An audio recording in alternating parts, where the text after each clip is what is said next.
Alden Richards na nape-pressure siyang gumanap bilang binatang Bong Revilla sa Indio. Alamin kung bakit sa chika ni Lars Santiago. Proud na proud si Alden Richards sa pagiging bahagi niya ng epic seryeng Indio dahil sa laki ng proyektong ito. Pero hindi raw biro ang nararamdaman niyang pressure sa pagganap niya bilang binatilyong si Senador Bong Revilla Jr. I'll be playing one of the isa sa mga stage ng buhay ni Indio, which is gonna be Senator Bong Revilla na pag lumaki siya.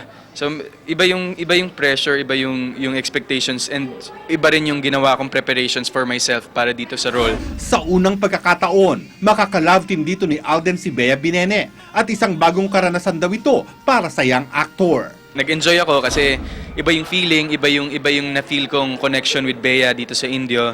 Iba yung naging portrayal ng characters namin. Iba rin yung nakuha ko sa kanya kasi first time ko siyang nakatrabaho, naka-eksena at ka-love team pa at the same time. Napapanood ang Indio gabi-gabi pagkatapos ng 24 oras. Lars Santiago, updated sa Showbiz Happening.